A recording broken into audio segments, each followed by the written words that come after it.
A ideia aqui agora é que a gente faça um brainstorm de casos difíceis, tá? Então, para compor essa mesa comigo, para quem não me conhece, já me conheceram agora há pouco, meu nome é Lenine, e amigo do Edivaldo, e eu queria apresentar a Eveline, daqui de Maceió, também amiga do Edivaldo. Acho que esse é o currículo mais importante que a gente tem aqui. Eveline vai me ajudar a fazer a moderação dos casos. Nós teremos 3 casos. Um caso que será apresentado pela doutora Estela Maria Vitorino Sampaio, um pelo doutor José Tarcísio Medeiros de Vasconcelos e um pelo doutor Carlos Eduardo Duarte. Eu gostaria de chamar a doutora Estela para fazer a sua apresentação. Boa tarde, quase boa noite a todos. Obrigado pelo convite mais uma vez, Edivaldo. Eu também sou amiga dele, tá? Só para vocês saberem. Isso aqui é só o meu... Então, paciente, o caso que a gente vai apresentar é um paciente do sexo masculino, 76 anos, médico, antecedentes pessoais, hipertenso, dislipêmico, hipotireoidismo, doença renal crônica em tratamento conservador único. Doença arterial coronária, pós-operatório tardio de angioplastia, com implante de 2 stents prévios. Bloqueio atrioventricular total, sintomático em 2011. Foi submetido ao primeiro implante de marca-passo, nesta data, bicameral. Em 2018, ele, apesar de ser médico, era um pouco rebelde. Não era muito de ir para o colega. Ele me chegou nesse momento, há uns 4 meses atrás. Antes eu não o conhecia. Então, em 2018, ele evoluiu com desgaste de gerador e foi internado e operado, né, tendo sido realizado uma troca de gerador e o implante de novo eletrodo. Medicações em uso: ácido acetil salicílico, clopidogrel, bisoprolol e nalapril.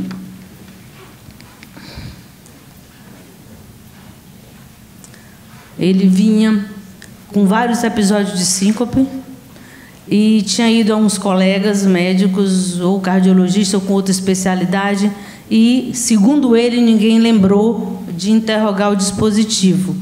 Isso em 2024. Né? Então, ele vinha tendo episódios, internou uma vez, mas, segundo ele, nunca foi interrogado o dispositivo. Depois dessa troca de 2018, ele foi apenas uma vez no consultório do colega que trocou, em 2019, que é a avaliação que depois a gente acabou encontrando, mas não fez mais nenhuma até ter esse episódio de síncope.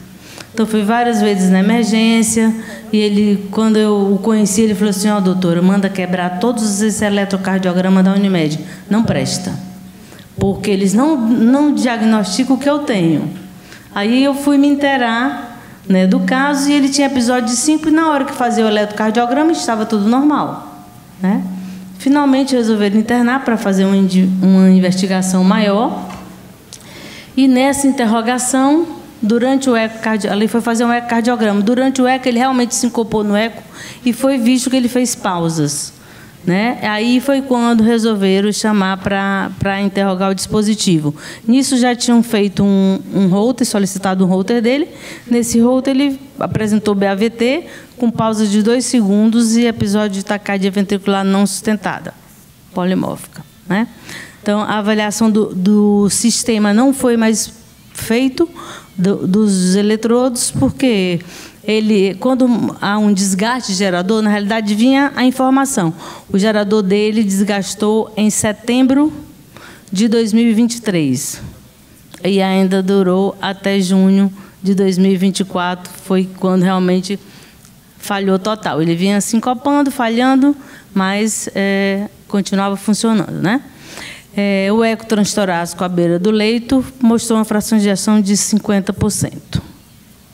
Bom, diante disso, eu não sei se vocês querem que eu... o que a gente faria? Alguém tem alguma sugestão diante desse quadro?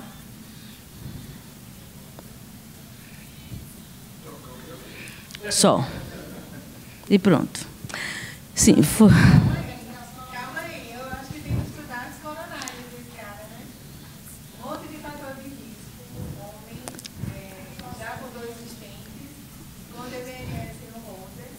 Eu acho que assim que pode ser por bradicardia,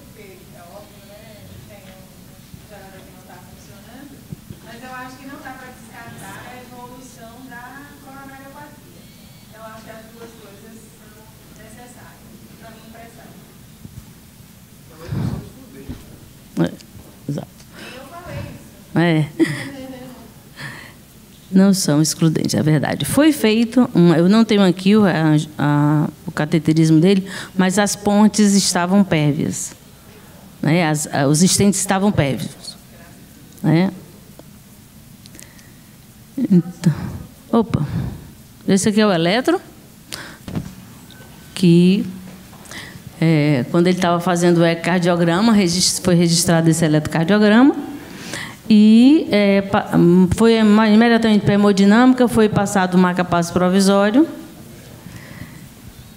e já tinha sido feito, inclusive, o cateterismo, e tinha sido visto que os estentes... Sim, a gente interrogou ele, mas ele não deixava fazer nenhum teste dos eletrodos. Por isso que eu sei que o desgaste gerador é porque eu não achei a impressão que eu fotografei, inclusive. Que desde setembro que ele estava em end of life, certo?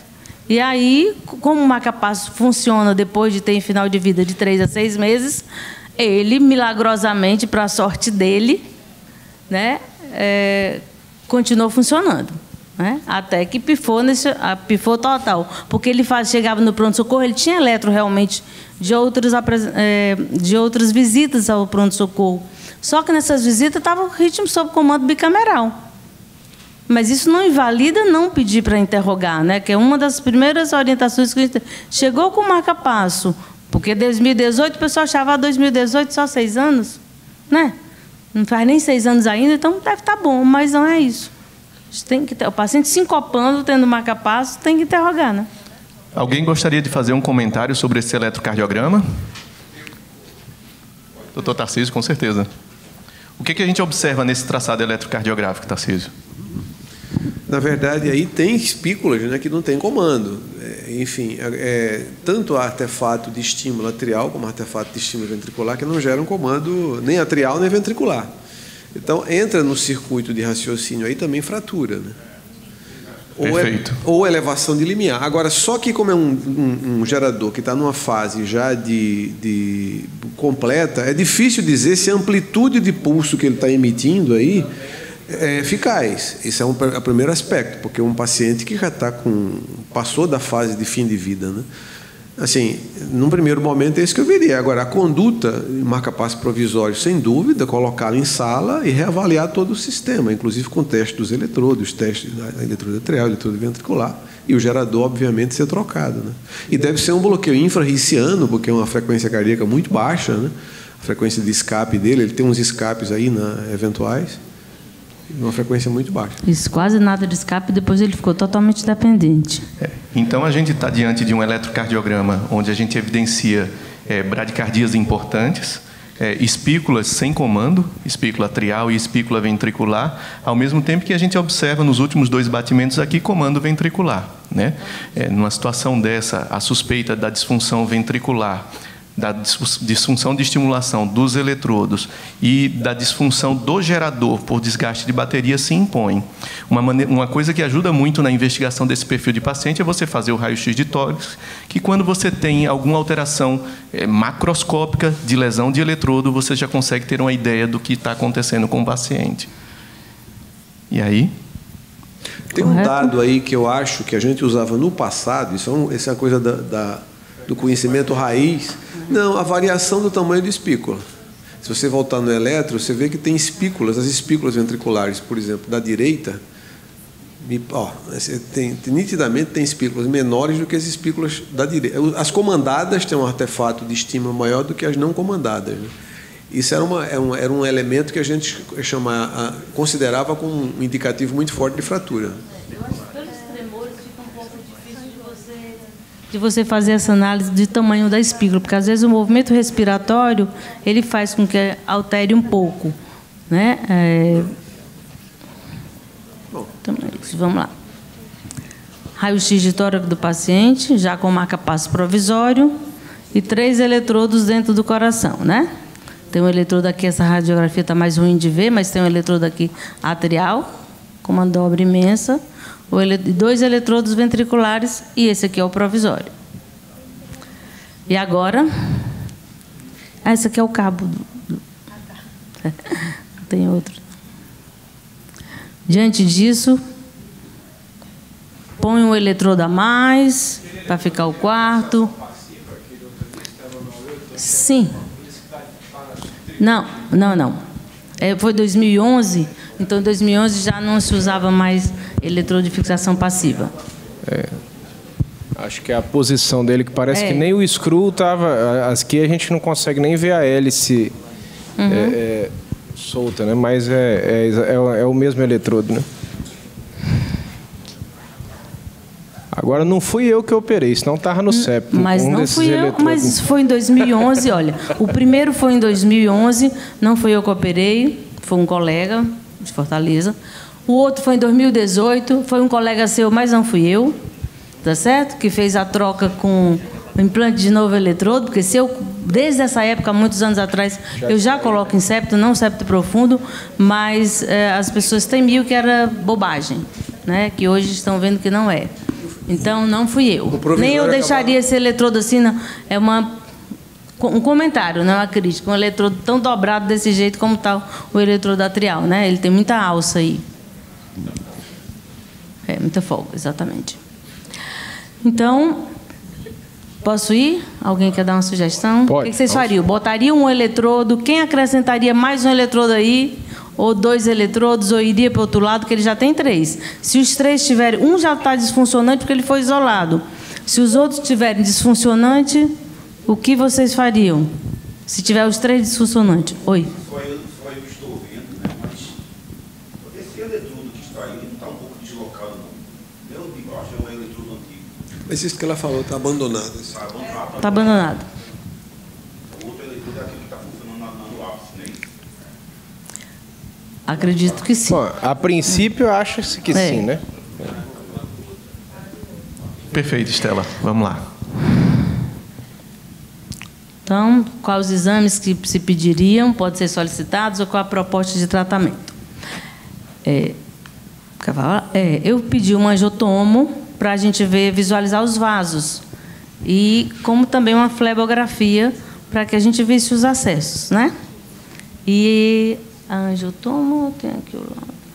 Então, sim, como intercorrência. Pedimos a liberação do dispositivo, aí o paciente teve infecção dentária. Tratou a infecção dentária. Depois ele teve uma trombose venosa profunda no membro inferior direito, foi submetido a implante de filtro de veia cava. É médico, né? Então, e aí na angiotomografia venosa, de tórax deu estenose parcial de veia subclávia sem visualização adequada das mesmas. Continuamos sem enxergar. E ele não, por ter problema renal, estava se evitando, a família não quis, o filho é médico, mãe médica, esposa médica, então assim, nora médica, não quiseram que fizesse com contraste, então eu falei, não. Então a minha proposta, extração dos 3 eletrodos à direita e implante de novo dispositivo bicameral fisiológico à esquerda. Essa foi a minha proposta. Então, fomos para a extração, né, dos eletrodos. Isso aqui é uma bainha. Eu tenho uma filmagem, mas eu sou limitada em colocar filme aqui. O filme estava no disquete, enfim, não consegui o ajudante. Disquete não ia botar nunca. Desculpa. Disquete não, no CD, que vem hemodinâmico, né, no Você CD. quer acabar com a gente. Não. O importante é a idade do espírito. Eu quero me sinto perguntar lá jovem. atrás, quem conhece disquete, levanta a mão. Para essa galera ali, nunca viu ali. 4 ou 5. Olha, tá vendo ali? Ok, não, sigamos. é o CD. Inclusive, eu estou com ele aí, mas não consegui. Enfim, para fazer a filmagem. Mas acreditem, a gente fez a extração dos 3 eletrodos, certo? Tinha obstrução, realmente, tinha um stop na subclávia, tanto direita como esquerda, e a gente decidiu ir para a esquerda, certo? Então, tiramos os 3 eletrodos, né? Aqui aquela bainha, para quem conhece, né? E aqui já é a retirada do último eletrodo. Ficou só com o provisório. Oi? Você chegou a testar os eletrodos? Sim, o aspecto do eletrodo estava horrível. Então, não estava funcionando. O átrio não estava funcionando, o ventrículo antigo, e o outro estava com aumento de limiar, né? E o aspecto... Bom, esses eletrodos desse fabricante, eu não vou citar o nome aqui, eles são muito mais frágeis do que outros, no meu modo de ver. Eles são finos, hiper delicados, e todas as vezes que eu vou fazer uma troca, uma extração, eu fico com medo que na hora de puxar quebre. Então, foram feitas, né, as retiradas. E aqui é o que nós temos. A direita não era muito diferente, gente. Então, isso aqui. E aí a gente começou a tentar funcionar, e nada, como... Aí pedimos vascular, que estava, por sorte, na hemodinâmica do hospital, e ali a gente fez essa angiografia e vimos isso. Ô, Estela, mas e por que não tentou pela direita, no caso? A direita tinha a mesma imagem. E a gente já tinha fechado. E a gente tinha optado para ir para a direita. Passou uma bainha? Sim, passou a bainha, mas às vezes você passa a bainha, quando você vai passar o guia, mesmo hidrofílico, ele não progride.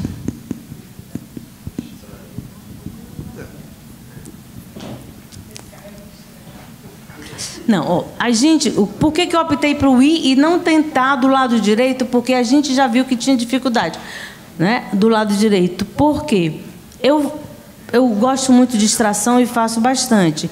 Uma das vezes que eu fiz a extração do sistema, do mesmo lado, e foi um procedimento um pouco demorado, eu mantive o mesmo lado porque o motivo não era infecção. E esse paciente infectou. Então, quando eu posso, o procedimento é demorado, eu posso passar para o outro lado, é isso que eu faço. Eu passo para o outro lado para fazer. A gente não tem bainha septal à direita, só tem bainha septal para a esquerda. Tudo bem, isso aí a gente resolveria. Mas ele tinha a mesma dificuldade. Então, se tinha a mesma dificuldade, como estava descrito na angiografia, eu optei por ir para a esquerda. Certo? Então, diante disso... Isso eu não posso falar? Pode, é claro. Qual é? O Leadless. Liga pro Carlos. Sim, mas foi a primeira coisa que eu pensei. Foi a primeira coisa que eu pensei. Entretanto, o paciente dependente do marca-passo, ele tinha o filtro de veia cava, que não podia ser tirado. O micra passa pelo filtro. Eu vi ele colocar que teve um caso que fez. Estela, eu já fiz várias ablações passando por filtro, viu? Passa tranquilo, viu?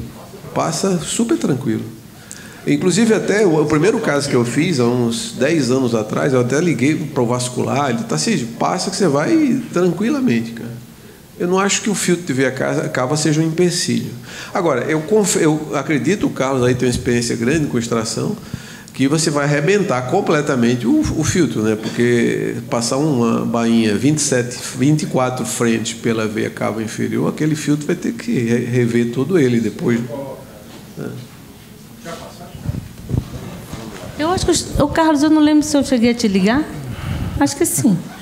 Eu não estava com raiva de ti ainda, né? Não sei. Eu não sei. Eu acho que eu liguei para você.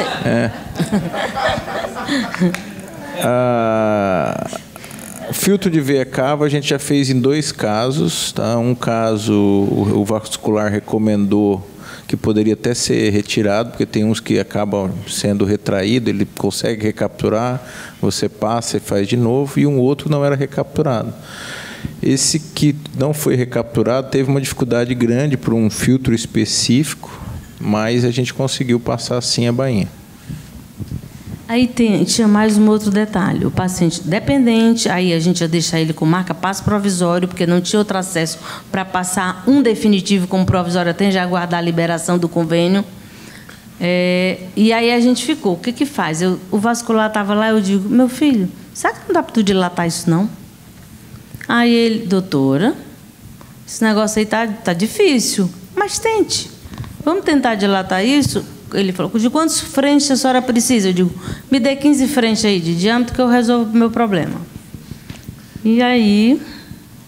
Nós temos mais 4 minutinhos, viu, Estela? Implante, aí o que a gente faria? Implante apicárdico, Leadless, está vendo como eu coloquei essa opção aqui? Leadless, implante de sistema à direita pós-dilatação, implante à esquerda pós-dilatação. Então, o que nós fizemos? Aqui a imagem, ele passou o fio, não sei o nome desse fio, não, mas eu vou comprar lá para o hospital para a gente ter quando precisar, porque a gente tem que aprender a dilatar isso também, é mais uma coisa para a nossa vida.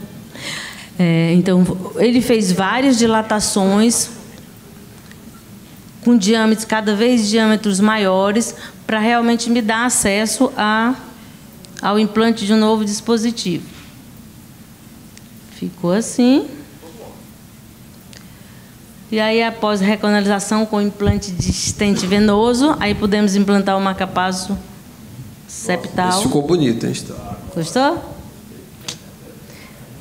E aí, saí 5 horas da manhã do hospital e aqui, com o eletrocardiograma do paciente com implante do septal profundo.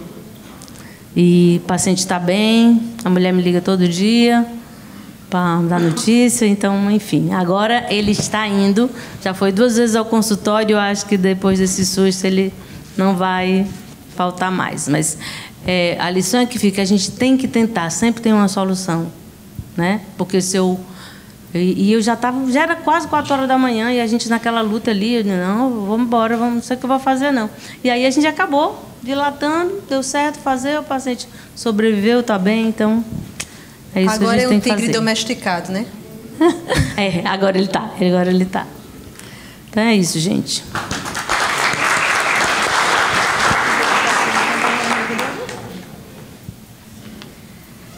Obrigada, Estela. Eu quero convidar o Dr. José Tarcísio, amigo do Dr. Edivaldo. Bom, gente, eu não vou desejar boa tarde de novo, que eu já disse antes, mas assim, eu vou trazer um caso de mundo real nosso. É um caso que eu já apresentei em outras situações. Vamos aplaudir, doutor.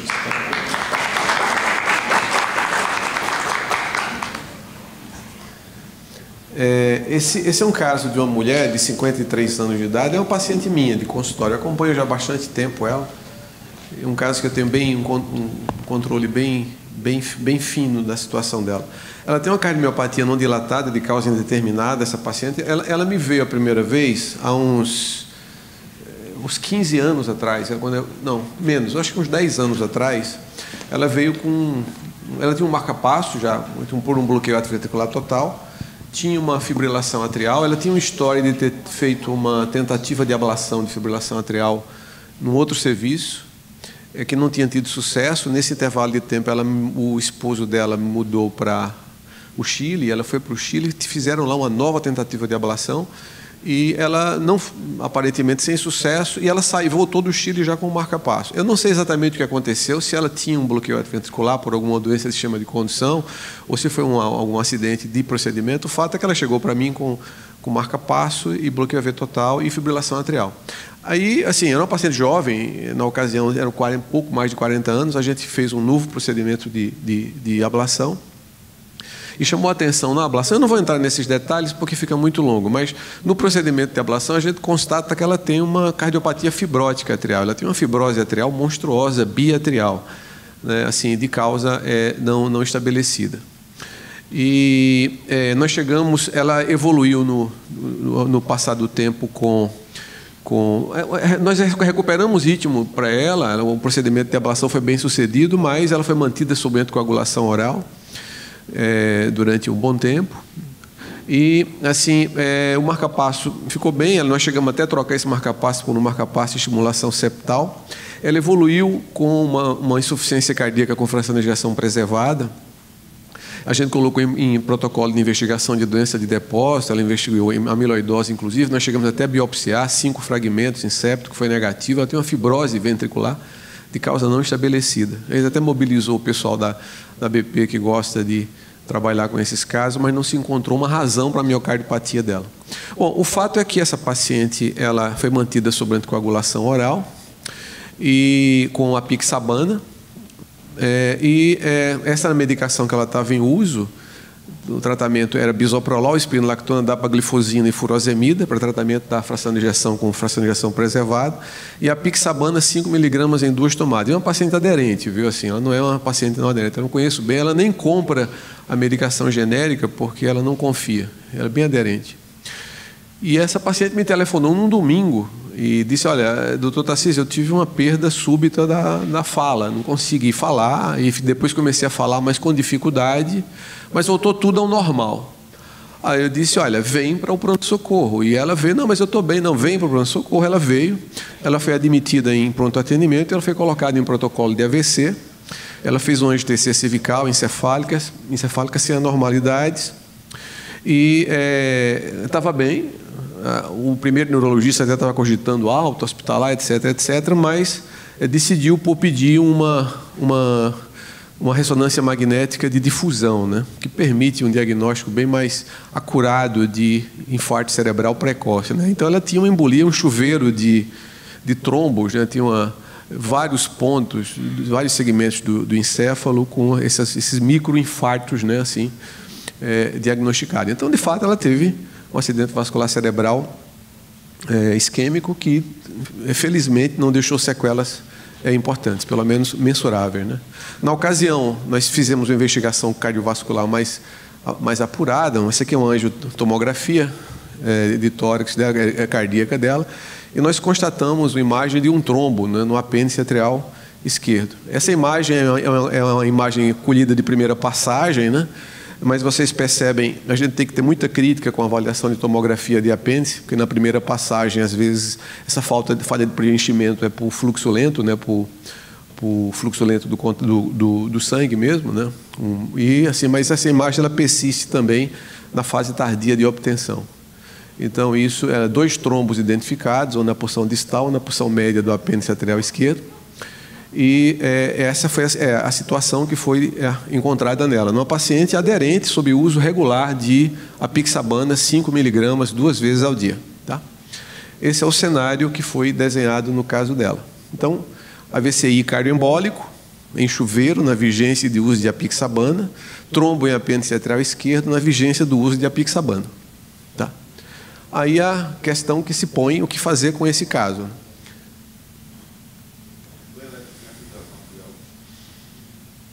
Não. Mas isso não ia mudar nada.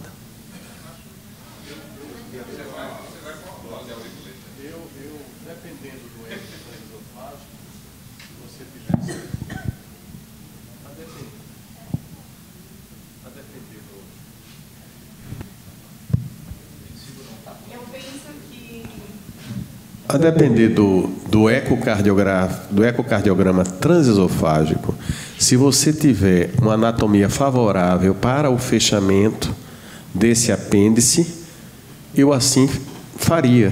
Tivesse uma profundidade, tivesse uma boa ancoragem da prótese, nós faríamos um no-touch e você fecharia esse apêndice e pulava fora. Porque está comprovado que ela é uma paciente de alto risco, mesmo em uso de anticoagulante. Então, não resta o que você fazer. Tem que se fechar o apêndice. A anatomia dela é uma anatomia favorável, viu, Edivaldo? Você vê nos resultados de tomografia dela, tanto na imagem em eixo curto, eixo longo, ela tem um apêndice profundo, tem um bom colo, sabe? A gente tem lá, normalmente, o tempo para fazer a tomografia nesses casos, né? Uma anatomia favorável, na minha leitura.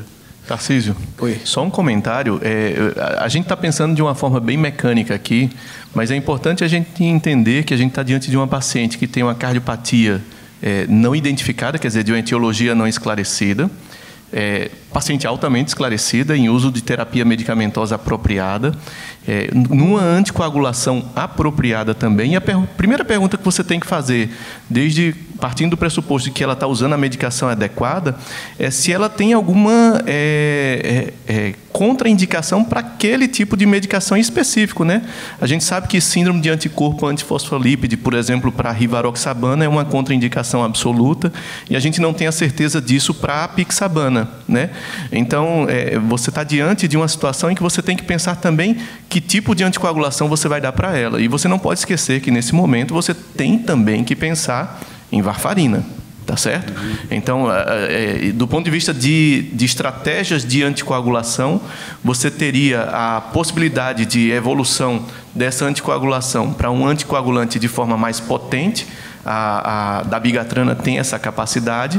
Você teria que excluir uma possibilidade de uma doença trombótica não responsiva aos novos anticoagulantes, e aí a varfarina seria uma alternativa. E, obviamente, agora você tem que lidar com esse outro problema, que é essa formação de trombo também.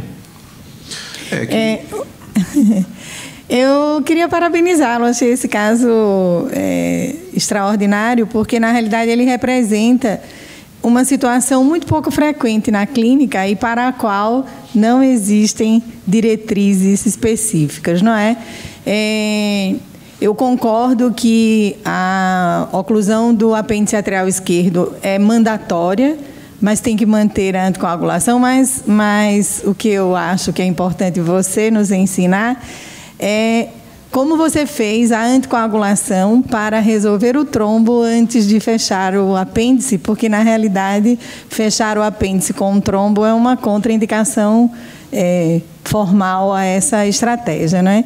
Então, assim, eu lhe parabenizo, assim, imagino o quanto você deve ter pensado né, antes de tomar decisões. Esse caso, mais do que aprender, a gente compartilha informações, né, e a gente também aprende muito com isso, né, porque são situações desafiadoras, né, e que acontecem no dia a dia, não é raro isso acontecer, até vou mostrar alguns dados. Então, foram as opções que nós colocamos para discutir, né, em grupo, substituir a pixabana por outro DOA, que seria uma primeira coisa que poderia ser tentada. Outra, substituir a pixabana por varfarina, que isso é uma coisa que se fazia muito no passado, né? Assim, não, como não funcionou, usa varfarina. Introdução de heparina não fracionada ou de baixo peso molecular, aguardar a resolução do trombo e realizar a oclusão do apêndice. Isso é uma estratégia que nós fizemos em alguns casos pontuais, assim, mas é uma coisa meio off-label, ou seja, mantém o paciente internado, mantém o anticoagulante, associa uma heparina. Nós tivemos alguns casos, não são muitos, mas uns 5 casos, pelo menos, que a gente teve um bom desfecho. Resolveu o trombo, a gente pôde fazer uma oclusão com mais segurança. E a outra opção era a oclusão do apêndice com proteção de carótida, tá? Porque hoje a gente tem filtros para carótida que é possível de serem utilizados. E essa foi a situação que ficou desenhada. E o que é que nós vamos fazer, né, nessa situação? Veja, a questão da substituição do anticoagulante é uma coisa que ficou estressada, mas essa é uma paciente de 53 anos de idade. O próximo desfecho dessa paciente pode ser uma desgraça, né? Ela é uma paciente que conseguiu sair de um negócio desse com ilesa. Seria um risco que eu não queria correr e tampouco ela. Ou seja, olha, vamos tentar, por exemplo, uma dabigatrana ou a mesma varfarina, seria uma alternativa, mas é um tiro no escuro, porque não existem evidências consistentes de que essa migração ela vai dar uma proteção adequada numa circunstância como essa, né? Então a gente acabou optando pela oclusão do apêndice com proteção de carótida, né?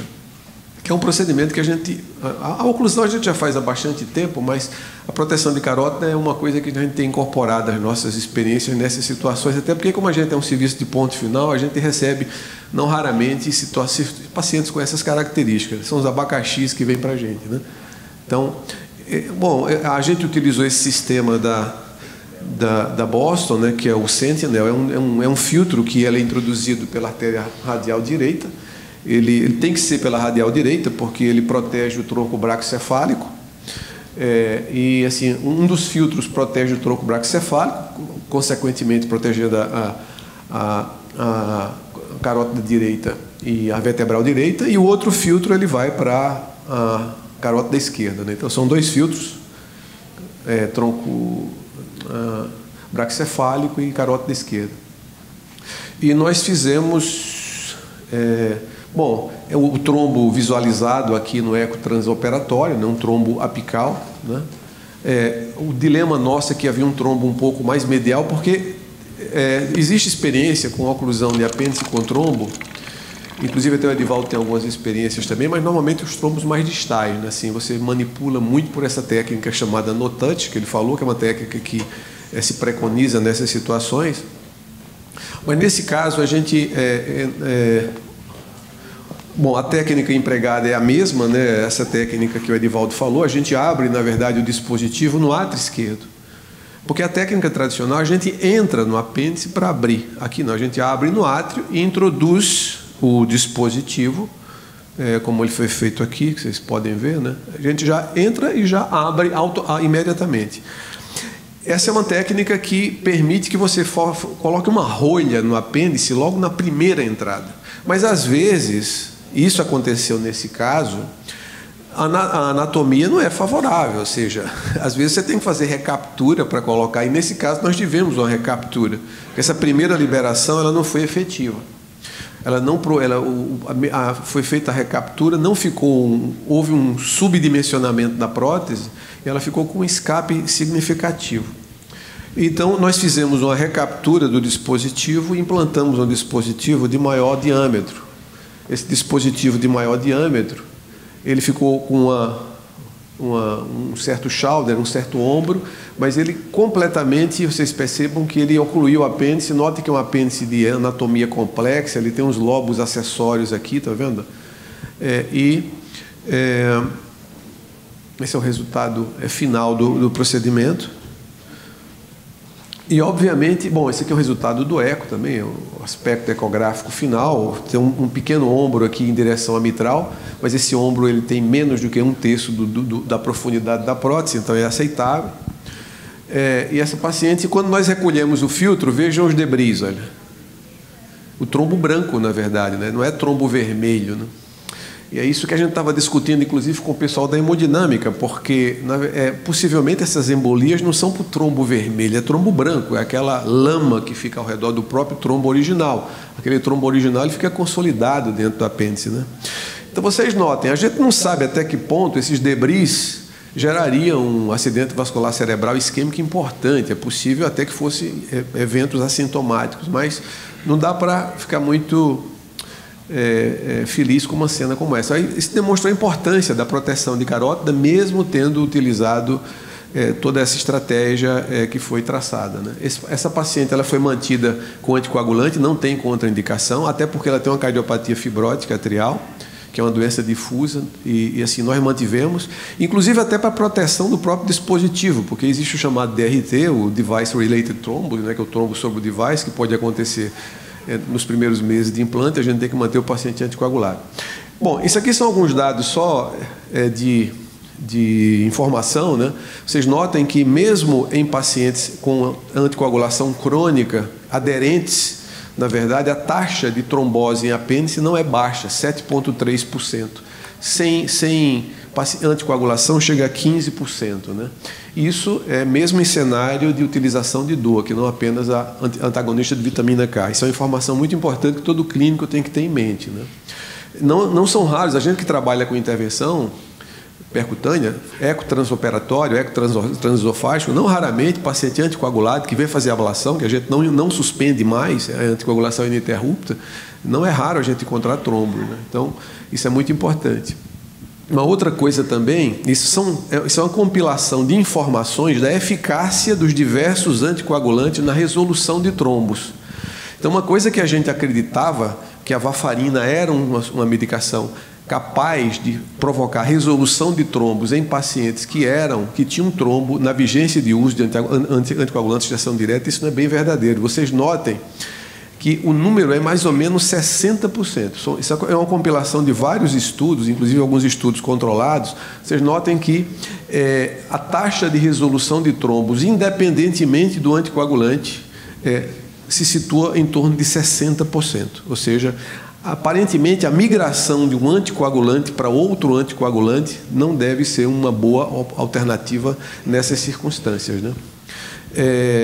E assim, por fim, esse estudo é um estudo. A experiência com oclusão de apêndice e proteção de carótida ainda é uma experiência pequena, está crescendo. Não existe, ainda uma indicação off-label, ou seja, a contraindicação existe a contraindicação, mas ela não é absoluta, né? Existem situações como essa. Tem aparecido algumas informações em literatura. Isso é um estudo de 27 casos, um estudo europeu, mostrando assim um bom desfecho, sabe assim. Entretanto, os debris, esses trombos em filtro, foram identificados em 30% dos casos, mesmo usando no touch em aplicação eficaz, liberação eficaz de primeira entrada no apêndice, sabe? Isso é uma informação muito relevante. Então, esse caso, assim, as mensagens que eu deixo, né, são essas, né? A trombose em apêndice é frequente, elas são identificadas em 15% de pacientes não anticoagulados e 2 a 7% de pacientes anticoagulados. 40% dos pacientes com trombo mantêm trombo após anticoagulação, a despeito do fármaco selecionado. Isso é uma informação muito importante. Não há fármaco considerado melhor para a resolução. Não existem informações em literatura que permitam a gente dizer isso. A oclusão do apêndice esquerdo com trombo é terapia de exceção, porém é factível, aparentemente segura em centros experimentados. E, por fim, a proteção de vasos cerebrais sempre deve ser considerada.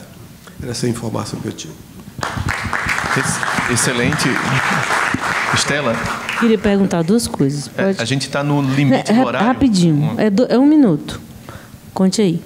1 minuto para pergunta, 30 segundos para a resposta. Primeiro, você interrogou o dispositivo para saber se ele tinha alguma arritmia registrada? Segundo, eu vi que tem 3 eletrodos e um gerador dupla câmara, é isso mesmo?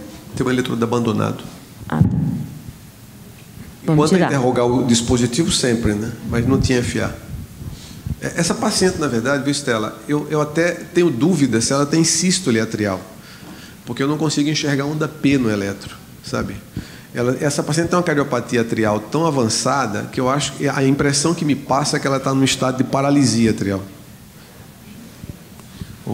O que justificaria também formação de trombo, né? Formação de trombo. Gostaria de chamar agora, obrigado, Tarcísio, foi excelente.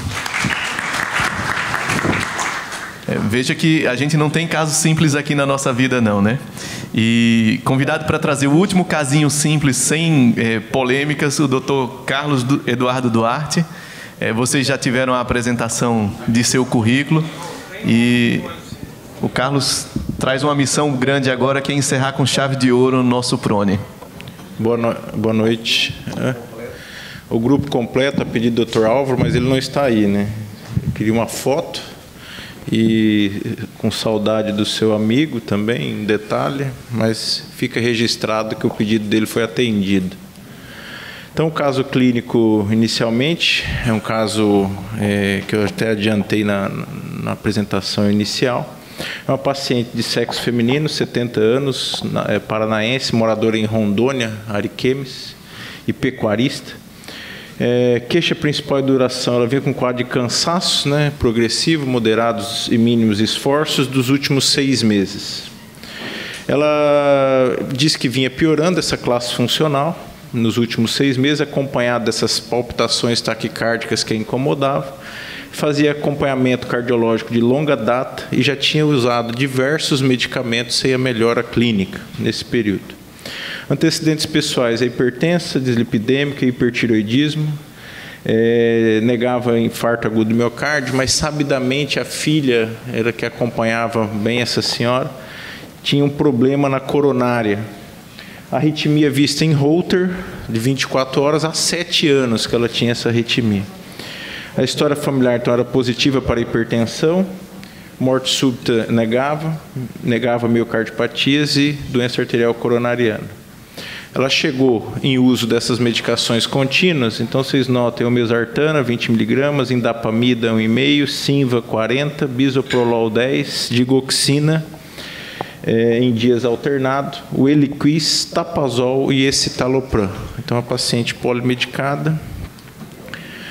E no exame físico, ela estava com uma frequência cardíaca de 130 batimentos por minuto, uma frequência estável, com sopro na válvula mitral e descompensado do ponto de vista clínico. E o eletrocardiograma dela está aí. Então, revelava para a gente um ritmo de fibrilação atrial com frequência alta, né, não controlada, fibrilação atrial de alta resposta. 150 batimentos por minuto, em destaque a duração do complexo QRS de 110 milissegundos e um ângulo preservado. Exames laboratoriais: a paciente com HB 13,5, em destaque um clearance de creatinina diminuído, um TSH de 3,5 e um NT-proBNP tocado. Como ecocardiograma, é uma paciente que traria para a gente um átrio esquerdo de 54 milímetros, tá? Com o volume de 41, volume bem aumentado, e um diâmetro ventricular também aumentado, 50 no diâmetro diastólico por 40, dando uma fração de ejeção de 41% e já com uma pressão de artéria pulmonar de 43. Como os senhores notem, ela realmente está aí descompensada. Então, ritmo regular, um átrio esquerdo de tamanho aumentado, moderado a importante, e essa hipo, na verdade, era uma hipocinesia difusa. O que ela, no histórico dela, já tinha tentado medicação losartan, do ponto de vista antihipertensivo, já tinha usado amiodarona 200 mg 2 vezes ao dia, já tinha usado metoprolol até 150 mg 2 vezes ao dia, propafenona, e essa amiodarona que tinha desencadeado aí a questão do hipertiroidismo por amiodarona. Em suma, tá? Então, para ser bem objetivo no caso, é uma paciente com insuficiência cardíaca e fração reduzida, fibrilação atrial de alta resposta, e aqui, dentro da nossa discussão em grupo, ficou-se para a discussão entre controle do ritmo ou controle da frequência. Em virtude, ela já tinha sido recusado, há 7 anos atrás, já tinha sido feito esse diagnóstico para ela, ela tinha recusado o procedimento de ablação há 7 anos atrás. A gente optou por controle da frequência, com implante do marca-passo, ablação da junção AV. Do ponto de vista da anticoagulação, ela é uma paciente muito vaidosa. Então, ela tomava o apixabana, como vocês viram, 2,5 mg de 12 em 12, porque manchava a pele ou, às vezes, não tomava. Então, a paciente não aderente ao anticoagulante, e ficou nessa discussão em grupo se fazia o ajuste ou já fazia a oclusão do apêndice. Uma insuficiência renal crônica, classe em estágio 3, e clírice de 31%, hipertensa, tiroxicitose induzida pela amiodarona, essa dislipidemia mista e esse aneurisma coronariano que a gente esclareceu aquele problema da coronária. Então, o procedimento proposto foi um procedimento, na verdade, para atender, tanto do ponto de vista do manejo da anticoagulação, o controle da taquicardiomiopatia, foi a oclusão do apêndice, implante do lead-less e ablação da junção AV no mesmo procedimento através de uma punção femoral. Então, aqui está a abordagem do apêndice. Vocês notem que foi feita a oclusão através de uma punção transeptal. A gente coloca a prótese aqui, uma prótese ótima, muito semelhante a que o Tarcísio acabou de apresentar. Foi feito a liberação dessa prótese, né? E ali vocês notam na imagem radiológica o aneurisma da coronária. Uma vez que você fez essa dilatação, né, essa punção transeptal para o acesso ao átrio esquerdo, ao se retirar, a gente avança a dilatação para o implante do Micra, que o acesso ele é mais calibroso, de 23. Foi feito o implante do dispositivo, do lead-less na porção septal, como vocês notam, médio septal. A liberação. E, por fim, a ablação da junção AV. Então, tudo no mesmo tempo e por uma punção femoral. Aqui está o aspecto final, nosso aspecto radiológico em oblíqua anterior direita e oblíqua anterior esquerda. Vocês notem o apêndice, a oclusão do apêndice, o dispositivo implantado nessa região. E aqui o eletrocardiograma, você mostrando exatamente a ablação. Deixa eu voltar aqui. Um escape juncional com a frequência de 40, né? Então você fez uma ablação bem na junção, não foi uma ablação infra-ris, foi uma ablação bem nodal, uma ablação no capricho, como a gente costuma dizer. E lembrando para os senhores, o padrão de ativação do eletrocardiograma antes e após, muito semelhante. E aqui já o eletrocardiograma dessa estimulação ventricular pelo lead-less, aquilo que a gente discutiu inicialmente, é um padrão eletrocardiográfico, apesar de bloqueio de ramo esquerdo, ele não tem um padrão daquele tipo Strauss, ele tem uma largura do QRS de 140, mas o eixo se preserva, então é um QRS até apiculado, né? Isso que chama atenção nos dispositivos lead-less. E aberto aos comentários e dúvidas em relação a esse caso.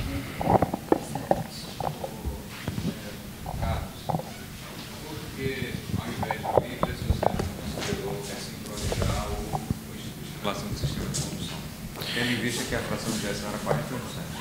Isso. Então, nós somos um entusiasta da estimulação do sistema de condução. O paciente, ao saber do MICRA, ela é uma paciente vaidosa que já não queria nem ter mancha na pele por conta do anticoagulação, ainda mais em relação a você optar por um dispositivo que não tem cicatriz nenhuma para essa paciente. Então, foi uma opção cogitada no dia. E lembrando que a taquicardiomiopatía, ela foi resolvida ao longo do tempo e todos os trabalhos por estimulação muscular.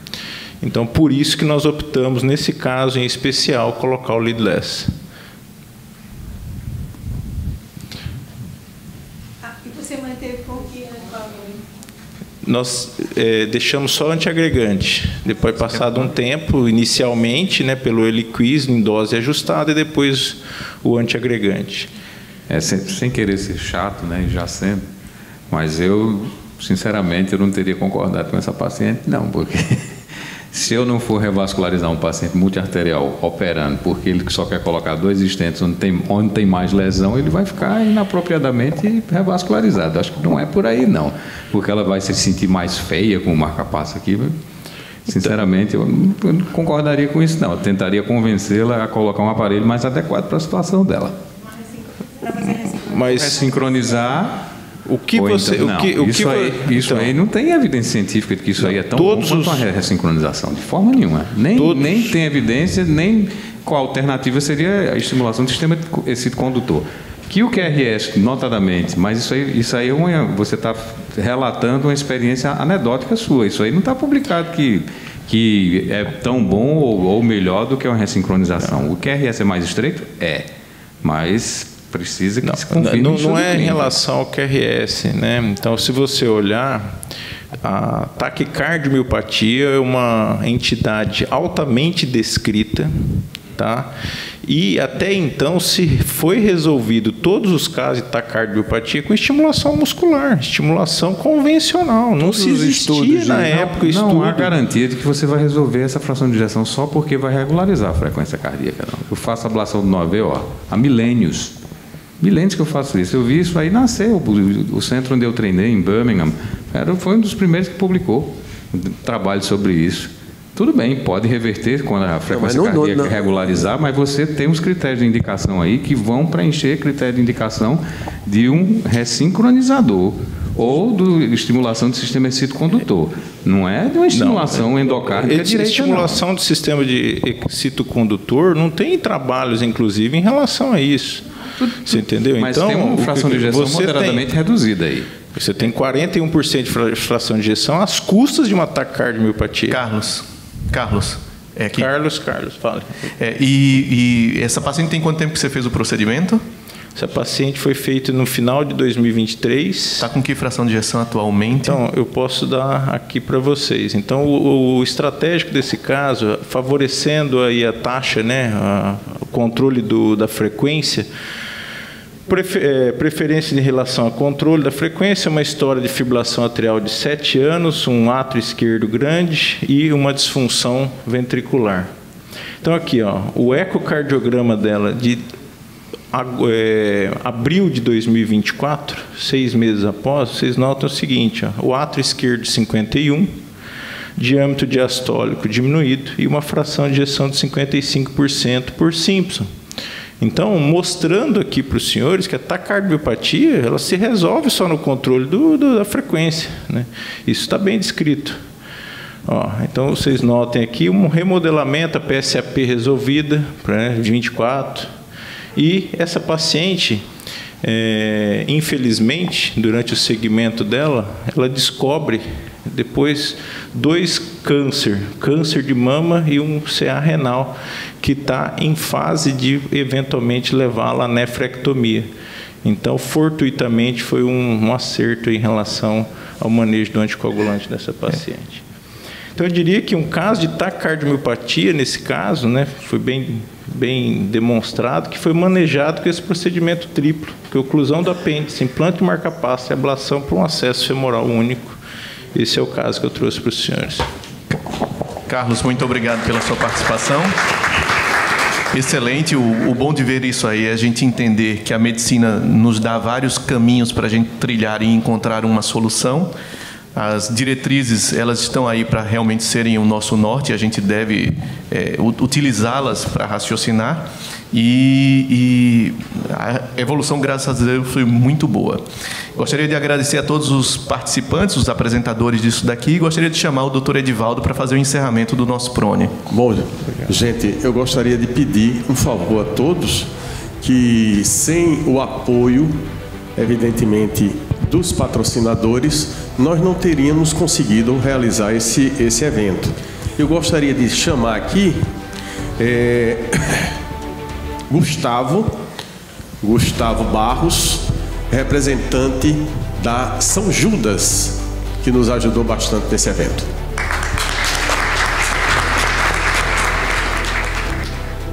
Gostaria de chamar César Ferreira, representando a Tecmep, para nos receber aqui a sua plaquinha.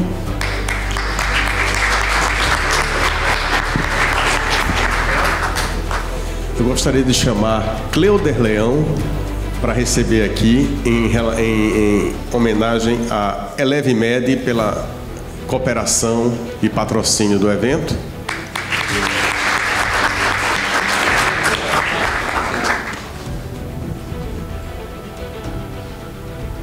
Eu gostaria de chamar o Nilce, representando a Biocom, para receber aqui também uma homenagem, uma placa, que nos ajudou, representando a Boston Scientific.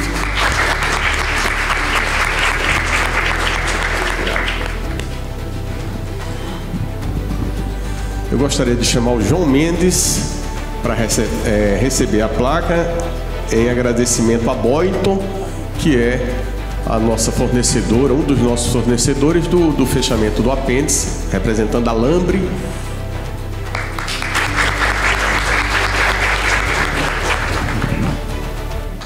A Biotronic, eu gostaria de chamar Gustavo. Gustavo está aí? Por favor. Um dos diretores da Biotronic.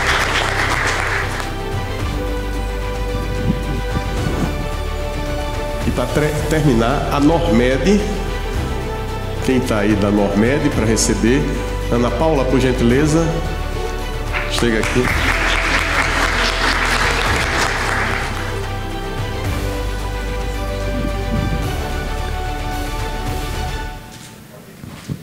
E agora eu convido a todos os palestrantes que se dirijam aqui ao púlpito